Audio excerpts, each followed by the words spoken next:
the same way that we all have a phone jack in our wall, right?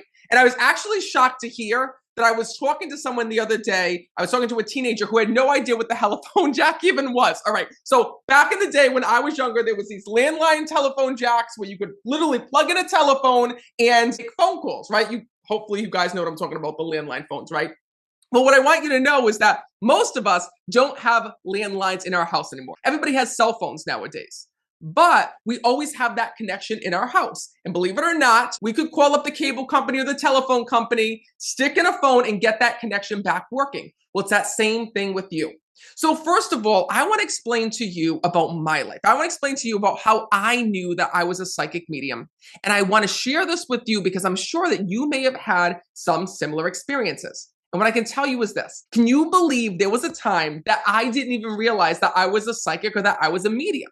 But I didn't know why I was sensing and feeling the things that I did. I want to give you an example. From when I was a little kid, I felt people on a different level. I could feel people's emotions. I could tell if someone was a good person, if they were a bad person, if they were telling the truth, if they were lying. I could just know things about people just by standing next to them. And even with strangers, when I was around them or in the presence of them, I would feel their emotions really, really high. This is where empaths come in. All empaths are psychic, but many don't know that they are. It's because they're able to feel things that other people can't. For example, I remember being just a little boy and realized I was different because when I was really little, I could know things that other people wouldn't possibly know. For example, I could know when somebody was going through a really hard time. I knew when somebody was super sad. I was just so in tune with people that I was growing up super quick.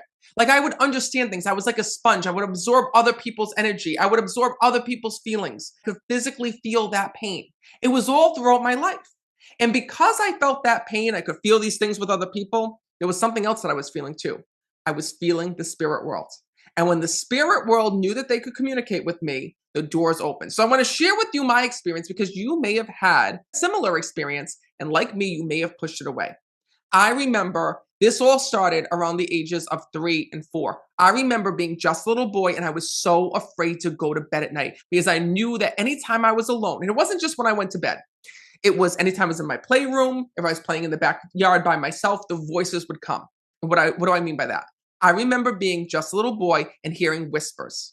All of a sudden, I would hear my name being called. I would hear people talking around me that weren't there. And to me, the best way I can describe it is that growing up, it sounded like a TV was on in the other room, but nothing was on. Or it sounded like somebody had the radio on and there were voices talking when nobody was there. Being a little kid. Because I remember coming up out of my room thinking that my dad was watching TV or my mom was watching TV. And I'd be like, where are those voices? And my parents would be like, there are no voices. We're in bed. What are you talking about? And I'd be like, I hear voices. I hear people talking. And my parents would be like, no, you don't. And what I want you to know is this, is that it was really hard for me growing up because I was sensing and feeling things that nobody else around me could see or hear. And it was crazy because I didn't know why that was happening to me. And you may have had an experience like that, where you saw something and was telling your parents or telling a friend or telling someone that you knew, there's a woman over there, or I felt and sensed this, or I felt and sensed that. And the moment that you said it, they didn't know what you were talking about and it made you feel stupid because they couldn't see it, but you were. Well, that's exactly what was happening with me. And I want to share with you this. I've learned being a medium that the souls know who they can talk to and who they can't. And I've also learned something else. Looking back on my life, I realize now that being so young and being in bed and trying to go to sleep, and that was always the point where the souls would come through the strongest when I was sleeping. And there was a reason for that. The reason being is that when you're going to sleep, that's the time when you're most psychic. When you're going to bed, that's the time when you're most connected to the spirit world. So have you ever had that happen where you lay your head down on the pillow and you're in that moment of being asleep and being awake and all of a sudden things start coming to you? Maybe it is that you're shown a premonition of something that's going to happen. Maybe somebody comes up in your head that you need to call, reach out to, or connect with. Well, these are your psychic thoughts. And what I want you to know is that psychic thoughts are often described as intuition. And intuition is that feeling that you get that the phone's going to ring and next thing you know it does. Or that feeling that you have to check up on someone and you do and you found out that they just had a health scare, or good news that they're having a baby. This is your psychic intuition, and it's the way that your loved ones, your angels, and your spirit guides use to reach you on a daily basis.